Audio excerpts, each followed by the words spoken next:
Movie के starting scene में हमें एक लड़का दिखाया जाता है जिसका नाम होता है लाइट। उस वक्त लाइट अपने स्कूल में होता है, तब अचानक ही वेदर चेंज हो जाता है, हवाएं चलने लगती हैं और आसमान से एक बुक जमीन पर आकर गिरती है। वो बुक लाइट को मिल जाती है, लाइट उसे चेक करता है और फिर अपने पास रख लेता है। यहाँ पर हम ये जान पाते हैं कि ये कोई आम बुक नहीं थी बल्कि ये एक एंशिएंट बुक थी। तभी वहाँ पर बारिश भी होने लगती है। अंदर जाते हुए लाइट देखता है कि स्कूल का एक नॉटी लड़का दूसरे लड़के को परेशान कर रहा है और लाइट उस लड़के को ऐसा करने से मना करता है, जबकि बदले में वो लड़का लाइट को पंच मारता है। लाइट के साथ साथ उसका बैग भी जमीन पर गिर जाता है। एक टीचर को लाइट के बैग से दूसरे स्टूडेंट्स के होमवर्क मिल जाते हैं। यहाँ पर लाइट का ये सीक्रेट रिवील हो जाता है कि वो दूसरे स्टूडेंट्स के होमवर्क करता है। इस बात की वजह से लाइट को प्रिंसिपल के पास भेजा जाता है। पनिशमेंट देने के लिए लाइट को अकेला ही एक रूम में रखा जाता है। जब वो अकेला बैठा होता है तो उसे वो एंशिएंट बुक याद आ जाती है। फिर वो उस बुक को रीड करने लगता है और ये कोई सिंपल बुक नहीं थी बल्कि रोल से भरी हुई थी, यानी इस बुक को रखने के भी असूल थे। ये बुक सदियों पुरानी थी। इस बुक को पाकर लाइट को काफी अजीब फील होता है। जब वो इस बुक को एग्जामिन कर रहा होता है तब वहाँ पर अजीब चीजें होना शुरू हो जाती हैं। वहाँ पर लाइट एक अजीब चीज को नोटिस करता है जो इंसान नहीं था बिल्कुल भी, बल्कि वो एक क्रिएचर था।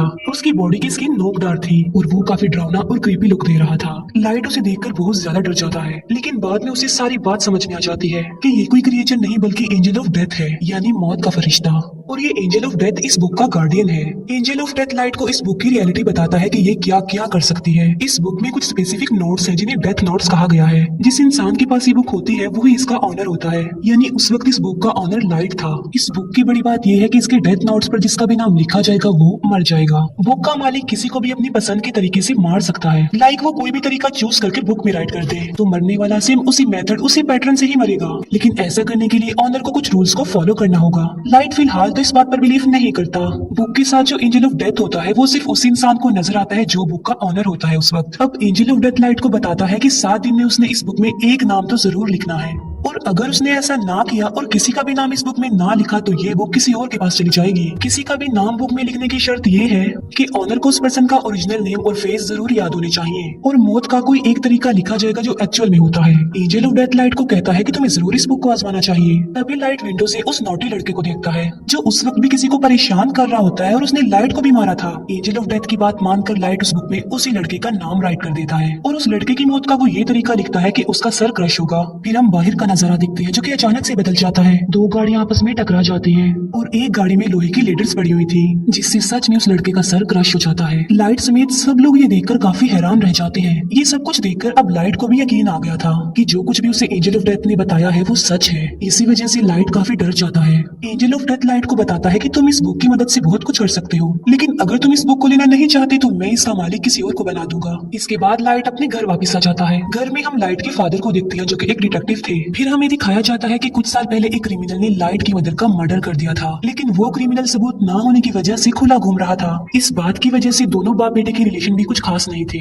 लाइट अपने फादर से नाराज होता है कि आप मेरी मदर की मौत का बदला नहीं ले रहे हैं। इस बात को लेकर लाइट हमेशा अपसेट ही रहता था। फिर लाइट को एक आइडिया आता है कि मैं उस क्रिमिनल का नाम भी उस डेथ नोट में लिख देता हूँ और वो ऐसा ही करता है। उस क्रिमिनल का नाम वो डेथ नोट में लिख देता है। फिर हमें वही क्रिमिनल दिखाया जाता है जो कि अपने साथियों के साथ पार्टी कर रहा था और सडन देखते ही देखते सबकी आंखों के सामने उसकी मौत हो जाती है। जब बाप बेटे को उस क्रिमिनल की डेथ की खबर मिलती है तो वो काफी खुश हो जाते हैं। यहाँ पर लाइट ने अपनी मदर की डेथ का बदला भी ले लिया और लाइट और उसके फादर का रिलेशन भी अच्छा हो गया। फिर लाइट सोचता है कि आखिर इस बुक की पावर को अच्छे कामों के लिए कैसे इस्तेमाल किया जाए। लाइट स्कूल में बैठा हुआ ये बात सोच रहा था, तभी लाइट के पास एक लड़की आ जाती है जिसका नाम होता है मिया। मिया लाइट की बेस्ट फ्रेंड होती है। इसी वजह से लाइट उसे अपना ये सीक्रेट बता देता है कि मुझे एक मिस्टीरियस बुक मिली है जिस पर अगर किसी का नाम लिखते हैं तो वो मर जाता है। लेकिन मिया इस बात का बिलीव नहीं करती। इस बात को प्रूव करने के लिए लाइट मिया को लाइव न्यूज दिखाता है जहाँ एक किलर दिखाया जाता है।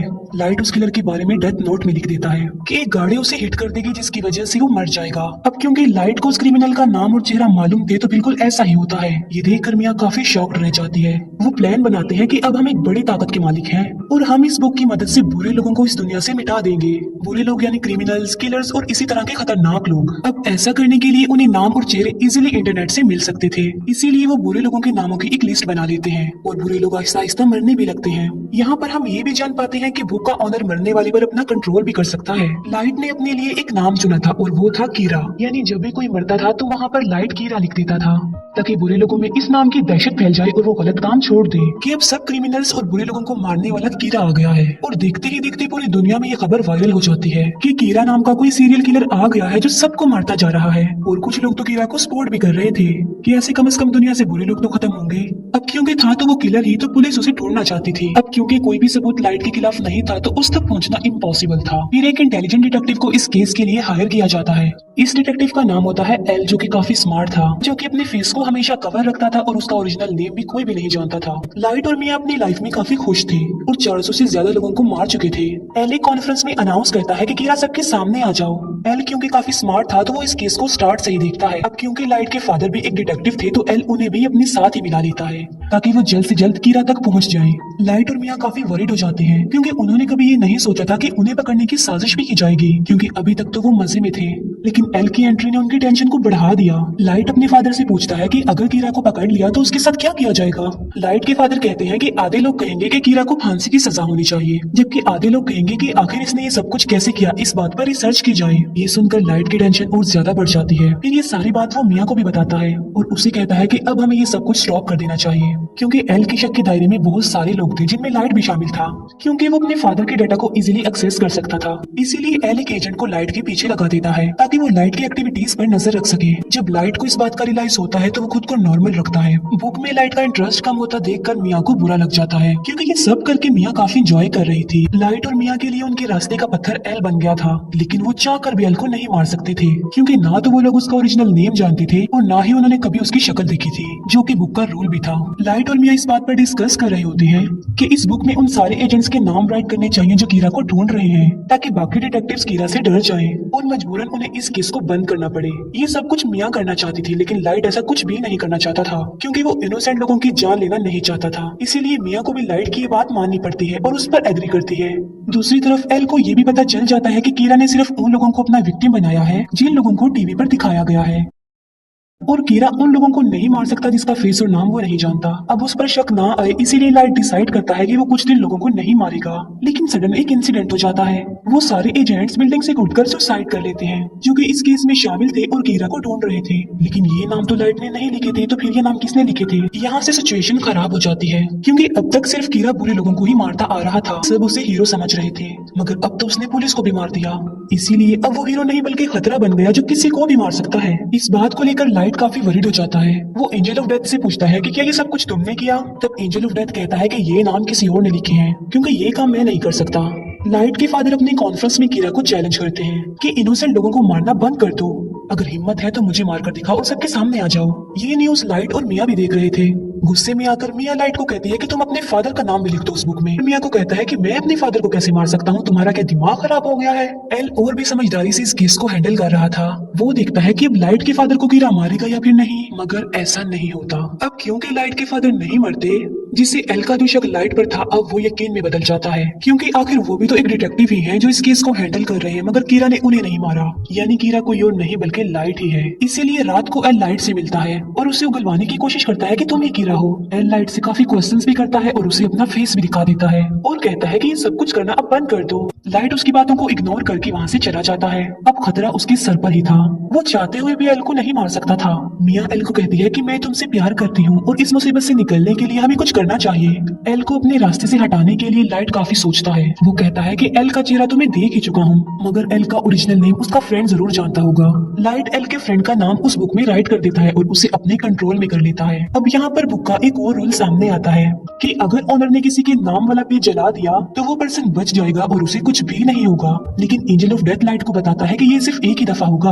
अब एल का फ्रेंड लाइट के कंट्रोल में आ चुका था, मगर वो भी एल का ओरिजिनल नेम नहीं जानता था। लाइट उसे कहता है कि किसी भी तरह एल का असली नाम पता लगवाओ। तब एल का फ्रेंड बताता है कि एल एक अकेडमी में जाता था, मे भी उसके डॉक्यूमेंट्स में उसका ओरिजिनल नेम हो, इसीलिए लाइट उसे फौरन अकेडमी में जाने को कहता है। एल का फ्रेंड ऐसे ही करता है और वो अकेडमी में चला जाता है। लाइट का प्लान था कि जब उसे एल का ओरिजिनल नेम पता चल जाएगा तो वो उस पेज को जला देगा जिस पर एल के फ्रेंड का नाम लिखा है, जिससे उसकी जान बच जाएगी और सब कुछ नॉर्मल हो जाएगा। लेकिन एल को डाउट हो जाता है कि उसका फ्रेंड मिसिंग है। उसे सारी बात भी समझ आ जाती है कि लाइट ने उसे भी अपने अपने कंट्रोल में ले लिया होगा मेरा असली नाम जानने के लिए।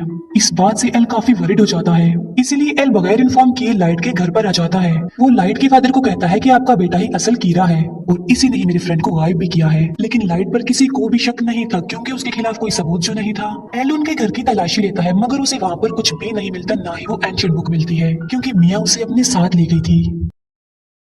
फिर लाइट को एल के फ्रेंड की कॉल आती है कि मैं एकेडमी तक पहुंच गया हूं और उसके पास बस थोड़ा ही टाइम रह गया था और एल का फ्रेंड बस नाम बताने ही वाला होता है। जब लाइट पेज को जलाने लगता है तो वो दिखता है कि वहां पर तो वो पेज नहीं है बल्कि गायब हो चुका है। इसीलिए नाम बताने से पहले ही एल के फ्रेंड की मौत हो जाती है। इस बात से लाइट को काफी दुख होता है।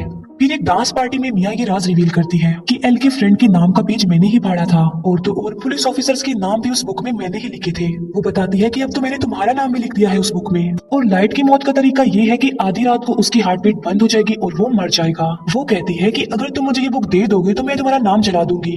यानी मिया ने बुक हासिल करने के लिए लाइट को अपने प्यार के ट्रैप में फंसाया। जब एल को अपने फ्रेंड की डेथ का पता चलता है तो वो लाइट के पीछे पड़ जाता है। एल फिर लाइट को पकड़ ही लेता है मगर एल वहाँ खड़े एक शेफ को कहता है कि ये कीरा है, मेरी हेल्प करो इसे पकड़ने में। लेकिन वो शेफ एल को ही बेहोश कर देता है क्योंकि वो कीरा का स्पोर्टर जो था।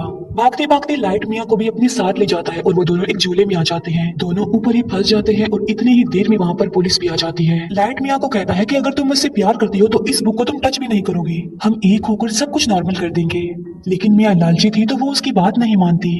वो उस बुक को लाइट से स्नैच कर लेती है। ये देखकर लाइट मिया को कहता है कि ये तुमने बहुत गलत किया है। ये सुनकर मिया समझ जाती है कि उस बुक में लाइट ने मेरा भी नाम लिख दिया होगा। अब दोनों के नाम ही बुक पर थे तो सडन दोनों नीचे गिर जाते हैं। मिया की तो मौके पर ही मौत हो जाती है लेकिन लाइट पानी में जाकर गिरता है। फिर हम लाइट को एक हॉस्पिटल में देखते हैं जो कि कोमा में चला गया था। इसी दौरान और क्रिमिनल्स की भी मौत हो जाती है। वो लोग देखते हैं कि एल का शक तो लाइट पर था लेकिन वो तो कोमा में चला गया है, लेकिन लोग तो स्टिल मर रहे हैं। फिर हम देखते हैं कि जब मिया और लाइट झूले से गिर रहे थे तब एक पेज उस बुक में से निकलकर गिरता है और जल जाता है और उस पेज पर लाइट का नाम लिखा हुआ था। लाइट ने एक समझदारी की थी, जब उसे पता चला कि मिया ने उसका नाम लिख दिया तो उसने बुक में ये लिखा कि अगर मिया उससे ये बुक ले लेगी तो वो मारी जाएगी और वो पेज जिस पर लाइट का नाम लिखा हुआ है वो भी जल जाएगा और लाइट पानी में गिर जाएगा। इसी के साथ ही उसने बहुत सारे बुरे लोगों के नाम भी बुक में लिख दिए थे। एक बुरा डॉक्टर लाइट को पानी से बाहर निकालता है और उसे कोमा में भेज देता है और बाद में वो ही डॉक्टर सुसाइड कर लेता है। फिर एक और आदमी उस बुक को लेता है और उसमें बहुत सारे बुरे लोगों के नाम लिख देता है। बाद में वो आदमी उस बुक को लाइट के पास ले आता है। लाइट भी अब कोमा से बाहर आ चुका था। इसके बाद एल को सस्पेंड कर दिया जाता है लेकिन वो एक आखिरी बार मिया के घर की तलाशी लेता है और वहाँ उसे मरने वाले सारे पुलिस ऑफिसर्स के नाम मिल जाते हैं, जिसकी वजह से सारा इल्जाम मिया पर आ जाता है। अब वो बुक लाइट के पास आ जाती है और वो भी बिल्कुल ठीक हो चुका था, लेकिन उसे नसीहत हो गई थी कि अब की बाद वो किसी पर भी ट्रस्ट नहीं करेगा। और इसी के साथ ही ये मूवी यहीं पर एंड हो जाती है। Thank you for watching.